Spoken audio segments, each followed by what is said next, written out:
அப்பாவும் மகனும் ஏன் ஒப்பாரி வச்சுட்டே இருக்கீங்க? ஆமா, இவன் சவுக்கு சங்கர் இருக்கான, அவன் பேசுனதுக்கு நீங்க குரல் கொடுத்து பேசுறீங்க. அவங்க எல்லாம் உங்க எல்லாம் பத்திரிகையாளர்கள் எல்லாரும் ஒன்னா சேர்ந்துட்டீங்க மாதிரி. அவன் தான் ஒரு பைத்தியக்காரத்தனமா பேசிட்டு இருக்காங்க. முதல்ல உங்க முதல்வருக்கு ஜாதி இருக்கா? இன்னைக்கு முதல்வருக்கு அவரே கலப்பின ஜாதி. ஒரு 2 பேர் கலப்பினமா சேர்ந்தவனுக்கு என்ன ஜாதின்னு கொடுப்பீங்க? ஜாதி கலப்பின ஜாதிக்கு என்ன ஜாதி கொடுப்பீங்க? ஜாதி வேணாம்னு நாங்க ஆட்சி பண்ணிட்டு இருக்கோம். ஜாதி வேணாம்னு சொல்லி ஆட்சி பண்ணலன்னு ஆரம்பிச்சது யாரு? வந்திருக்க கல்வித்துறை அமைச்சர் வந்து அதிகப்படியான ஃபீஸ் வாங்க கூடாதுன்னு சொல்லியிருக்காரு, தெரியுமா? ஃபீஸ் வாங்க கூடாதுன்னு சொன்னது ஒரு பக்கெட் இருக்கட்டுங்க. ஃபீஸ் வாங்க கூடாதுன்னு நீ சொன்னதுக்கு எதுக்காக சிபிசிஐ ஓபன் பண்றீங்க? நிறைய பர்மிஷன் ஏன் கொடுக்குறீங்க? இதுக்கு முன்னாடி இந்த அமைச்சர் விஜய் வச்சுக்கிட்டா, விஜய் ஒரு பொண்ணு கூட படுத்து கிடந்தா அது சரி, சீமான் ஒரு பொண்ணு கூட படுத்து கிடந்தா தப்பு. இது என்ன புரியுதுங்களா? வைத்தறிச்சல் எனக்கா வைகோக்கா? உங்களுக்கு தான்.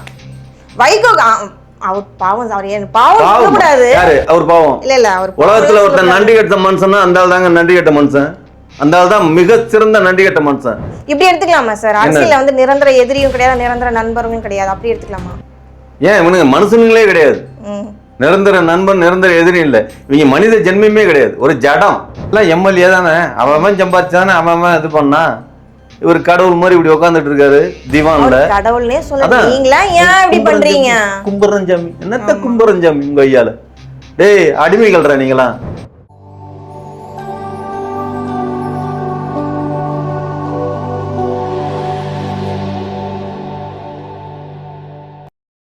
நேயர்களுக்கு வணக்கம். இன்னைக்கு நம்மளோட சிறப்பு நேர்காணலுக்கு வந்திருக்காங்க பிரபல திரைப்பட இயக்குனர் திரு NNK.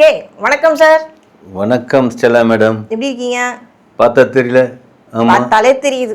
எது கை முழுக்கை சட்டெல்லாம் போடாதீங்க, அரக்கை பனின்னு போட்டீங்கன்னா நீங்க எங்க இருப்பீங்க. விஜய் எப்படி எங்க இருக்காருன்னா அது மாதிரி சொன்னாங்க. அதனாலதான் முதல்வரோட நீங்க கம்பேர் பண்ணாதீங்கன்னு எத்தனை வாட்டி சொல்றது, கேட்கவே மாட்டீங்க. என்னோட வயசுல மூத்த ஆளு பாக்குறது சின்ன பையன் மாதிரி இருக்காப்ல, நான் அவரோட 3 வயசு சின்ன ஆளு பாக்குறதுக்கு கிள மாதிரி இருக்கேன். அவரு டிசிப்ளினோட இருக்காரு. என்னத்த டிசிப்ளின்? சீக்கிரம் எந்திரிக்கிறாரு, வாக்கிங் போறாரு, டயட் கண்ட்ரோல். நீங்க நல்லா சாப்பிட்டு கும்பகர்ணம் அப்படியே கிடையாது. ஆமா, இப்படி இருப்பீங்க. தூங்குறேனா? எங்களோட சிஎம் என்ன பண்றாங்க? அவரு தூங்குறது மாதிரி நான் தூங்கலங்க, அப்படி சொல்லுங்க. அவர் தூங்குறதுனால தான் காலையில 10 அவர் தூங்குறாருன்னா வேற மாதிரி தூங்குறாருங்க, நீங்க வேற. ஆமா, நம்ம எல்லாம் தரையில படுத்து தூங்குறோம், அவர் எங்க படுத்து தூங்குறாரு தெரியுமா? நீங்க தரையில படுத்து தூங்குறீங்க. அவர்லாம் வந்து என்ன சொல்றதுங்க, நான்லாம் தரையில படுத்து தூங்குறாளுங்க, அவர்லாம் வந்து மேல படுத்து தூங்குறாருங்க. ஆக்சுவலா தரையில படுத்தா குட் ஃபார் ஹெல்த். அதாங்க, அவர் மேல படுத்து தூங்குறாருங்க. உங்களுக்கு ஏன் சார் அவரை பத்தி கவலை? சிஎம் ஃபாலோ பண்ற விஷயங்களை மட்டும் நீங்க ஃபாலோ பண்ணுங்க. காலைல சீக்கிரம் எழுந்திரிச்சுக்கோங்க, டயட் ஃபாலோ பண்ணுங்க, வாக்கிங் போங்க, எக்ஸசைஸ் பண்ணுங்க, நல்ல தாட் ஃபர்ஸ்ட் வெச்சுக்கோங்க. அப்ப இதெல்லாம் இருந்தா எனக்கு முடி வந்துருமா? முடி முளைச்சிருமா? ஒரு விஷயம் தெரியுமா? ட்ரை பண்ணுங்க, முளைக்கிறதுக்கு ட்ரை பண்ணுங்க. தலையில இருக்க முடிய வேணா இல்ல நட்டு வச்சுக்கோங்க. ஹலோ, நிறைய ஹாஸ்பிடல்ல இருக்கு, போய் நட்டு வச்சு. நல்லா நட்டு வைக்கிறது அவரே நட்டு தான் வச்சிருக்காராம். யாரு? எங்க முதல்வரை பார்த்து உங்களுக்கு போறாம. அததான் சொல்றேன், அவர் வந்து நிறைய நட்டு வச்சிருக்காரு. ஆமா, அப்பவே அறிவையும் கொஞ்சம் நட்டு வச்சிருந்தா நல்லா இருக்கும். அவருக்கு இருக்க அறிவு உங்களுக்கு கிடையாது, அதனால தான் உங்களுக்கு வழுக்க மாட்டேன். அதுதான் வழுக்க மாட்டேன். அறிவு அழகா இருக்கு.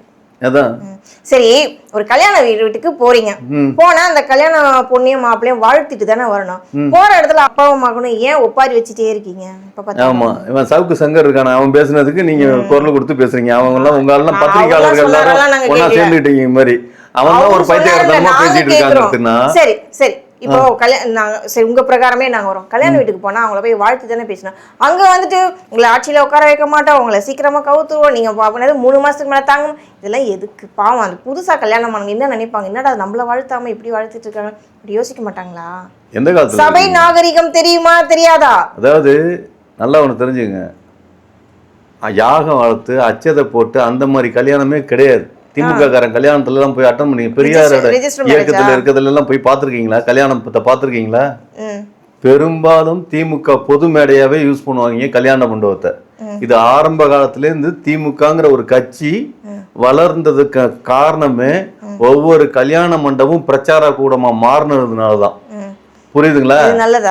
இது நல்லதா கெட்டதான்னு இல்ல, அங்க தெரிஞ்சதுனால இன்னைக்கு நான் உட்காந்து பேசிட்டு இருக்கீங்க. புரியுதுங்களா? அப்படி அவங்க பேசாம போனாங்கன்னா இன்னைக்கு அதை பத்தி பேசுவீங்களா?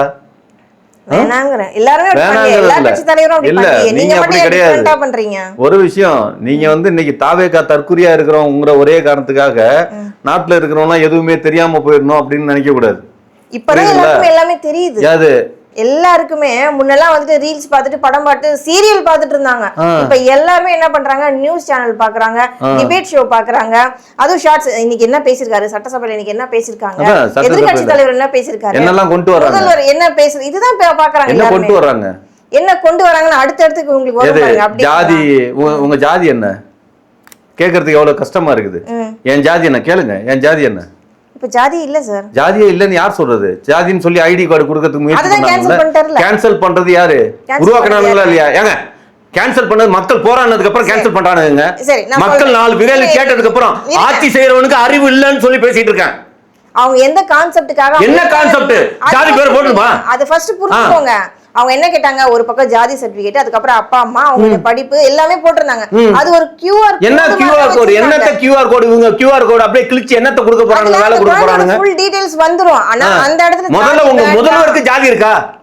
இன்னைக்கு முதல்வருக்கு அவரே கலப்பின ஜாதி, ஒரு 2 பேர் கலப்பினமா சேர்ந்தவனுக்கு என்ன ஜாதின்னு கொடுப்பீங்க சார்? நாங்க ஜாதி கலப்பின ஜாதிக்கு என்ன ஜாதி கொடுப்பீங்க? ஜாதி வேணாம்னு நாங்க ஆட்சி பண்ணிட்டு இருக்கோம். ஜாதி வேணாம்னு சொல்லி ஆட்சி பண்ணலன்னு ஆரம்பிச்சது யாரு? ஜாதியோட விஷயத்தை ஆரம்பிச்சது யாரு? உங்க கட்சி தான் ஆரம்பிச்சது. யாரு? மதவாத கட்சி இல்லன்னு சொல்லி ஆரம்பிச்சாங்க. திமுக காரங்க ஆரம்பிச்சாங்க. ஜாதி ஜாதி அத ஜாதியை கொண்டு வரணும்னு திமுக காரங்க ஆரம்பிச்சானுங்க. அவங்க டைரக்டா ஆரம்பிக்கல, இன்டைரக்டா ஆரம்பிச்சாங்க. ஜாதியோட இது இன்டைரக்டா திமுக காரன் தான் ஜாதியை கொண்டு வந்திருக்கான். ஆணவ படுகொலை தெரிஞ்சா பேசுங்க. ஆணவ படுகொலை யாருக்கு ஆட்சியில வந்தது? அம்மா முடியல. ஆணவ படுகொலை யாரோட ஆட்சியில? நிறைய ஆணவ படுகொலைங்கிறது எல்லா ஆட்சியிலுமே எல்லா காலகட்டத்திலுமே நடந்துட்டு தான் இருக்கு. அதிகமா இருந்தது யாரோட ஆட்சியில? அதிகமா இருந்தது யாரோட ஆட்சியில? ஓ இப்ப இல்லையா? ஜாதி இல்லன்னு சொன்னாங்க, இப்ப இல்ல. இருங்க, இன்னைக்கு நேத்து நடந்திருக்கு. நான் சொல்றது இதுக்கு முன்னாடி இத மறைக்கிறதுக்கு என்ன பண்ணிட்டு இருக்கீங்க? இன்னைக்கு நடந்த ஆணவ படுகொலை மறைக்கிறதுக்கு என்ன பண்ணிட்டு இருக்காங்க? மறைக்கணும் சொல்லவே, அதுக்கான நடவடிக்கை எடுத்துட்டு தானே இருக்காங்க. மறைக்கவே இல்லையே. மறைக்கல. நீங்க ஏதாவது ஒரு குறை சொல்லிட்டே இருக்கணும். நடக்கிறதெல்லாம் அப்படிதான் நடந்துட்டு இருக்குங்க. புரியுதுங்களா? சரி, பள்ளிக்கூடத்துல கவர்மெண்ட் ஸ்கூல்ல எல்லாம் போற போக்குல பிரைவேட் ஸ்கூலுக்கு அதிகமான பர்மிஷன் கொடுத்து எல்லா பெரும்பாலும் நீ வச்சுக்கோன்னு ஊரு பிரைவேட் ஸ்கூல் அதிகப்படுத்துறீங்களே, இதோட தாக்கம் என்னவா? கவர்மெண்ட் ஸ்கூல் என்னவா ஆகும்? ஏற்கனவே ஸ்டூடெண்ட் இல்லைன்னு சொல்லிட்டு இருக்காங்க. இப்ப நடந்துட்டு இருக்கா? இப்ப வந்திருக்க கல்வித்துறை அமைச்சர் வந்து அதிகப்படியான ஃபீஸ் வாங்கக்கூடாதுன்னு சொல்லியிருக்காரு, தெரியுமா? ஃபீஸ் வாங்கக்கூடாதுன்னு சொன்னது ஒரு பக்கெட் இருக்கட்டுங்க. ஃபீஸ் வாங்கக்கூடாது நீ சொன்னதுக்கு எதுக்காக சிபிசிஐ ஓபன் பண்றீங்க? நிறைய பர்மிஷன் ஏன் கொடுக்குறீங்க? இதுக்கு முன்னாடி இந்த அமைச்சர்லாம் சிபிஎஸ்இ ஸ்கூலே இல்லையா? எவ்வளவு ஸ்கூல் இதுக்கு முன்னாடி இந்த அமைச்சர்கள் இல்லையா? எவ்வளவு ஸ்கூல் திறந்தாங்க? இல்லன்னு சொல்லாதீங்க. எவனும் பண்ணலங்க. எவனும் இதுக்கு முன்னால அப்படி கிடையாது. இல்ல உங்களுக்கு தெரியலன்னா சொல்லாதீங்க. எனக்கு தெரியலன்னு சொல்லாதீங்க. சிபிஎஸ்இ ஸ்கூல் நிறைய இந்த கம்யூனிட்டி எவனுங்களும் தெரியல. ஒவ்வொரு அமைச்சரும் வச்சிருந்தாங்க. எல்லாம் அப்படியே ஏங்க வெளியில தெரியாம இருந்தது. ஆனா இப்பதான் ஒரு விஷயம் இவர் இருக்காரு, ஜோசப் விஜய் இருக்காரு, அவர் வரைக்கும் வச்சிருக்காரு. அவர் வச்சிருக்காரு. சிபிஎஸ்இ ஸ்கூல் தான் வச்சிருக்காரு. ஆமா, நாங்க ஒத்துக்குறோம். ரைட்டா? இவங்க எல்லாம் வந்து தமிழ வளர்க்க போறவங்க. அப்ப இதுக்கு முன்னாடி தமிழ் மொழியை வளர்க்கறாங்க. இதுக்கு முன்னாடி நாங்க வளர்த்துட்டாங்களா? இதுக்கு முன்னாடி இருந்தாங்க வளர்த்துட்டாங்க. வளர்த்தாங்க. திமுக காரனுங்க வளர்த்தானுங்க. திமுக காரனுங்க தமிழை வளர்த்தானுங்க. சீரியஸா? திமுக காரனுங்க கண்டிப்பா எனக்கு தெரிஞ்சு தமிழை வளர்த்தானுங்க. ஒவ்வொரு இதுலயும் தமிழ் மொழி அப்படிங்கிற ஒரு விஷயத்தை கொண்டு வந்தானுங்க. நீங்க நடிச்ச படத்துக்கு முதல்ல உங்களுக்கு இங்கிலீஷ் பேர் வைக்காம தமிழ் பேர் வச்சீங்களாடா? நீங்க எல்லாம் தமிழ் வளர்ப்பீங்களா? நீங்க நடிச்ச படத்துக்கே நான் தமிழ் அப்படிங்கிற இதெல்லாம் சொல்றீங்களே, டைட்டில் வைக்க முடிஞ்சதா உங்களால? சார் முடிஞ்சு போன கதை முடிஞ்சு போன பாத்தீங்களா? எல்லாமே முடிஞ்சு போனது. அதாவது இப்ப இந்த 45 நாள் 50 நாளுக்குள்ள நடந்த விஷயத்தை மட்டும் நீங்க பேசுங்க. 40 நாள் 50 நாள் இல்லங்க. அப்ப பழசு. அதாவது ஒரு விஷயம் எவ்வளவு ஈஸி பண்றாங்க தெரியுமா? ஒரு தமிழ் தேசியம் பேசிட்டு இருக்கிற ஒரு தமிழ்நாட்டுல தமிழன் தான் ஆளணும்னு ஒரு ஆள் பேசிட்டு இருக்காரு. கிட்டத்தட்ட எனக்கு தெரிஞ்சு ஒரு 15 வருஷமா கத்திட்டு இருக்காரு. அந்த 15 வருஷமா கத்துறவரை எப்படி நீங்க போர்ட்ரேட் பண்ணி காலி பண்றீங்க அப்படின்னா, ஒரு சீமான் அப்படின்னா அவர் வந்து விஜயலட்சுமியோட தொடர்புல இருக்காரு. எது வேற ஒரு பொண்ணோட தொடர்புல இருக்காருன்னு சொல்லி ஒரு கெட்ட பேர் ஏற்படுத்துறீங்க.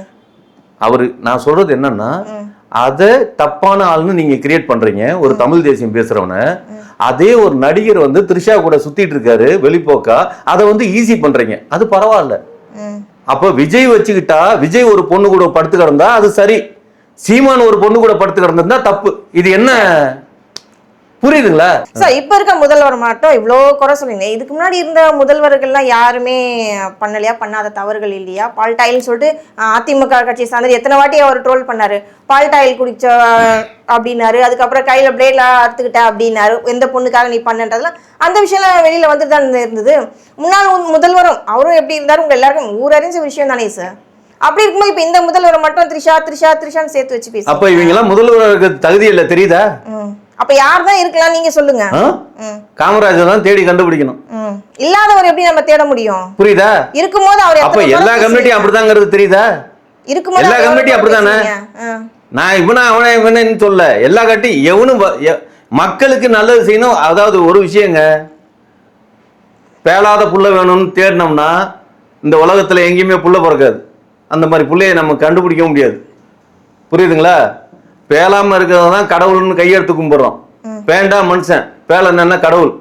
ஆமா, இவர் கடவுள் ஆகிறதுக்கு முயற்சி பண்ணிட்டு இருக்காரு. யாரு? விஜய். அதனாலதான் முக்கிட்டு உட்காந்துருக்காரு. ஆமா, உங்களுக்கு வைத்தறிச்சல்ல அவர் வந்து முதல்வரா வந்தது எதையாவது எப்படியாவது பண்ணி காலி பண்ணுன்ற அந்த ஒரு மைண்ட் செட்டோட நீங்க இருக்கீங்க. உங்களுக்கு வைத்தறிச்சல் சார். வைத்தறிச்சல் எனக்கா வைகோக்கா? உங்களுக்கு தான். வைகோ அவர் பாவம். அவர் ஏன் பாவம் கூடாது. யாரு அவர் பாவம்? இல்ல இல்ல, அவர் உலகத்துல ஒருத்தன் நன்றி கட்ட மனுஷன்னா அந்த ஆள் தாங்க நன்றி கட்ட மனுஷன். அந்த ஆள் தான் மிக சிறந்த நன்றி கட்ட மனுஷன். சீரியஸா, நன்றி இல்லாத ஒருத்தன் அப்படின்னா இந்த உலகத்துல அந்த ஆள் சொல்லுவேன். அந்த ஆள் பேசுற பேச்செல்லாம் பாத்தீங்களா? ஒரு திமுகவுல எத்தனை வருஷம் இருந்து, ஆனா இவங்க திமுக காரங்க இருக்காங்களா உண்மையிலேயே? எப்பா அவங்களுக்கு இருக்கிற பெரிய மனசு, ஒருத்தன் உங்களை விட்டுட்டு போறான், மறுபடியும் அவனை கூட்டிட்டு வந்து குடும்பம் நடத்துறீங்கன்னா இது எந்த விதத்துல சரின்னு எனக்கு தெரியல. இல்ல, மறுமலர்ச்சி திமுக அவர் அப்பயே வெளியில போனவரை விட்டுருக்கலாம், திரும்பியும் வந்து சேர்த்துக்கிட்டீங்க. அதான் எனக்கு புரியல. அந்த திமுக காரங்களுக்கு உண்மையிலேயே வந்து இந்த மான வெக்கம் சூடு சொரணம் எல்லாம் இருக்கா என்னன்னு எனக்கு தெரியல. ஏன்னா ஒரு ஸ்டாலின் அப்படின்னு கை நீட்டு தான் இந்த கேரக்டர் இன்னைக்கு முதலமைச்சர் ஆயிருக்காப்ல. முதலமைச்சர் துண்டு போட ஒருத்தன் வந்து ஒரு சால்வைக்காக மான வெக்கம் ரூஸ் சோடு சுரணம் எல்லாம் வித்துறாங்க அப்படின்னா எனக்கு புரியல. அப்படி என்ன சால்வையில் என்ன இருந்துற போகுது? அது என்னதான் தங்க ஜருகப்பட்ட சால்வையா இருந்தாலும் மானம் ரோக்க அதெல்லாம் இருக்கணும் இல்லையா? ஒரு தமிழ்னா இருந்து இருக்கணும் இல்லையா? நீங்க தமிழன் இல்ல. வைகோ ஐயா வந்து ஒரு விஷயம் சொன்னாரு. என்னன்னா, திமுகல நான் ஒரு பத்திரிகையில கேள்வி கேட்டிருக்காங்க, திமுக கூட்டணியில இருந்தீங்கல்ல, அப்பயே அவங்க பண்ண தவறுகள்லாம் நீங்க சொல்லிக்கலாம். ஆனா நாங்க கூட்டணியில் இருக்கும் போது எங்களோட மனக்குமுறலோட இருந்தோம், வெளியில சொல்ல முடியாத ஒரு சுச்சுவேஷன்ல இருந்தோம்னாரு. இதை நீங்க எப்படி பாக்குறீங்க? அப்படி என்ன ஒரு மனக்குமுறல் அந்த திமுக கூட்டணி? நீங்க அவ்வளவு நல்லவனா இருந்தா இவன் தப்பு பண்றான்னு சொல்லி அப்பயே வெளியில வரணும். அப்பதான் நல்லவன். அப்ப எவன் ஜெயிச்சானா அவன் கூட இருந்துகிட்டு நீங்க குப்பை ஓட்டுறீங்க. புரியுதுங்களா? உங்களுக்கு தேவை பதவி. பதவியில போய் உட்காந்துக்கணும், பதவியோட அது அனுபவிக்கணும். அதானே? இப்படி எடுத்துக்கலாமா சார்? அரசியல்ல வந்து நிரந்தர எதிரியும் கிடையாது, நிரந்தர நண்பர்களும் கிடையாது, அப்படி எடுத்துக்கலாமா? ஏன் இவனுங்க மனுஷனுங்களே கிடையாது. நிரந்தர நண்பன் நிரந்தர எதிரி இல்லை. இவங்க மனித ஜென்மமே கிடையாது, ஒரு ஜடம். சீரியஸாங்க நீங்க நல்லா வாட்ச் பண்ணீங்கன்னா எல்லா பக்கட்டும் போய் கும்பிடு போட வேண்டியது இருக்கு. ஆமா, எது கும்பிடு போட்டு வாழணும்? நான் சாப்பாடு தானங்க எனக்கு சாப்பாடு. அப்படி இருக்கிறப்ப எவனுக்கு எதுக்கு போய் கும்பிடு? இந்த எல்லாம் எம்எல்ஏ தானே, அவன் சம்பாதிச்சானே, அவன் இது பண்ணா.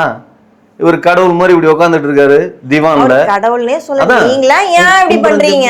கும்புறன் சாமி, என்னத்த கும்புறன் சாமி உங்க ஐயால? டேய் அடிமைகள்ரா நீங்களா? அதையும் தான் சேர்த்து சொல்றேங்க. நான் வந்து இவங்க அவங்க எல்லாம் பிரிக்கல, அங்கேயும் தான் கும்புறன் சாமி போடுறாங்களா? கும்புறன் சாமி ஒரு முதல்வருக்கு கும்பிடுறாரு, இது ஒரு தப்பா? எது உடனே கும்புறன் சாமி? அதுக்காக நம்ம அவங்கள பார்த்து கண்டுக்காம போக முடியுமா? ஒரு முதல்வர் இருக்கிறாரு, அவரை பார்த்து கும்பிடுறேன்னு சொல்லி ஒரு தவறான விஷயமா? அதான் தமிழன்கிற தன்மானம் இல்லாம போயிடுச்சு.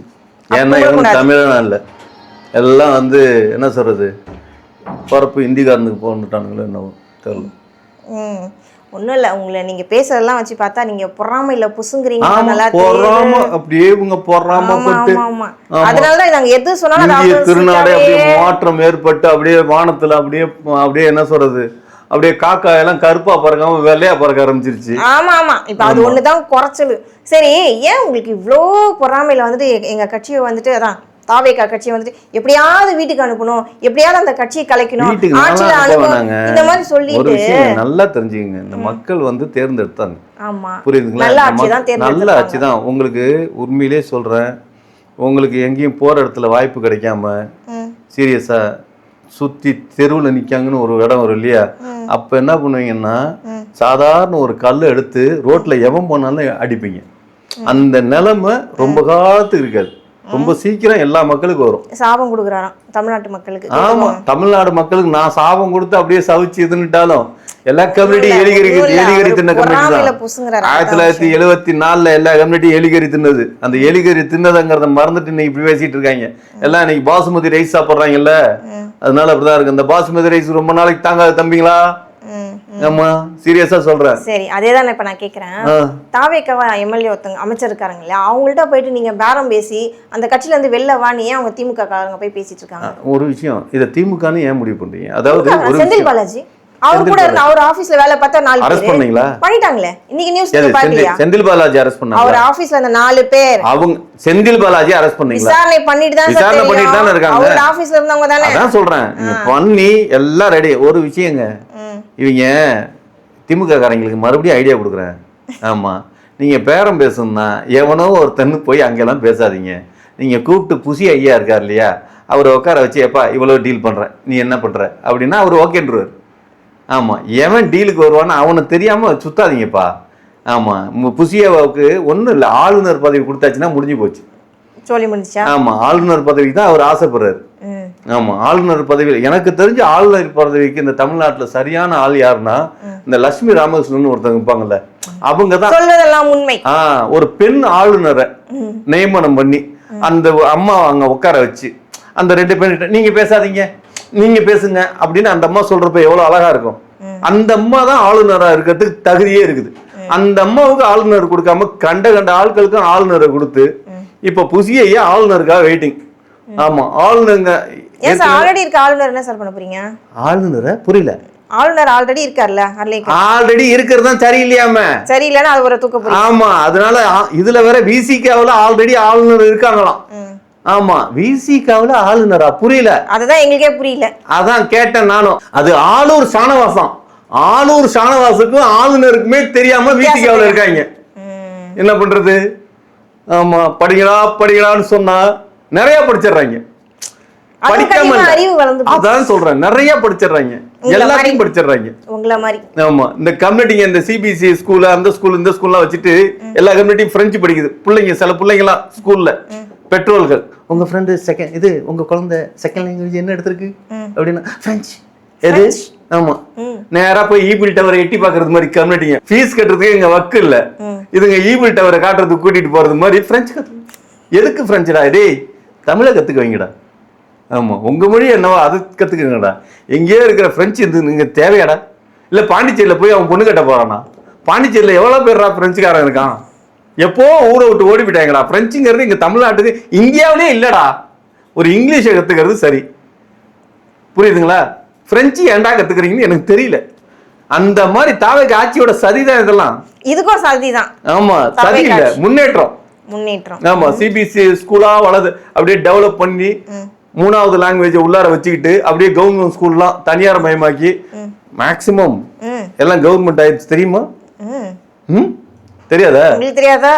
ஆமா, இவங்க குதிரை பேர் நடத்துறங்கிறத இந்த திமுக இல்ல பிஜேபியோ நேரா இந்த ஆதவர்ஜுனன்னு ஒரு கேரக்டர் கூப்பிட்டு உட்கார வச்சு எப்பா டீல் எவ்வளவு? ஓகே 2000 கோடி டீல் பண்ணிக்கலாம் அப்படின்னு முடிச்சாவே ஓகே டீல் ஓகே முடிஞ்சிச்சு. ஆமா, அதை விட்டு 35 கோடிக்கு அவனை கூப்பிட்டோம், 35 கோடிக்கு இவனை கூப்பிட்டோம் அப்படிலாம் சொல்லி எனக்கு புரியல. கூப்பிடுறவனை கூப்பிடுங்கடா. என்ன ஐடியா பாத்தீங்களா? இவ்வளவு ஐடியா கொடுக்க வேண்டியதா இருக்கு. எவ்வளவு ஐடியா நம்ம நந்தவனம் நந்தகுமார் சார் சொல்லிட்டு இருக்காங்க. இவரை யூஸ் பண்ணிக்கோங்க, கட்சியில யாராவது ஏதாவது இவரை யூஸ் பண்ணிக்கோங்க. அப்படியே ஐடியாவின் சிகரம் அவரு. ஐயோ சார், போதுமா, இதோட நாங்க நிறுத்திக்கிறோம். நீங்க அப்படி இல்ல வேணா, என்னையெல்லாம் கோத்து விட்டு எலி மருந்து வச்சு சாவடிச்சிருவாங்க. ஆமா, அவ்வளவு சீக்கிரம் நம்மளெல்லாம் ஒண்ணும் இல்ல, நம்மளெல்லாம் சாவடிக்கிறது நீ பயங்கர பிளான் எல்லாம் போட வேணாம். ஆமா, நம்ம பொண்டாட்டியை கூப்பிட்டு தனிப்பட்ட முறையில ஒரு என்னங்க இவரோட வீக்னஸ் பாயிண்ட் சொல்லுங்க. இல்லங்க, வீட்டுக்கு எப்பயாவது தான் வருவாரு. வர்ற நேரத்துல நல்லா சமையல் பண்ணி போறது மாதிரி போட்டு இந்த எலி மருந்தை மட்டும் தூக்கிடுங்க போயிட்டோம் அப்படின்னு சீரியஸா நீங்களே சொல்லுவீங்க. உங்களுக்கு ரெடி சிரிப்பு பாருங்க. பாத்தீங்களா? அவரோட வீக்னஸ் சொல்லிட்டு நோட் பண்ணிக்கோங்க. செத்தா உலகத்துல சீரியஸா சொல்றேன், செத்தா வருத்தப்படுவாங்க. ஆனா நான் செத்தா சந்தோஷப்படுற கூட்டம் தான் நிறைய இருக்கு உங்களுக்கு. பாத்தீங்களா? இப்பவே சாவேன் நான் சொன்னதுக்கு எவ்வளவு சிரிக்கிறீங்க பாருங்க. நல்லா இருக்கு, நல்லா வாழ்க்கை நல்ல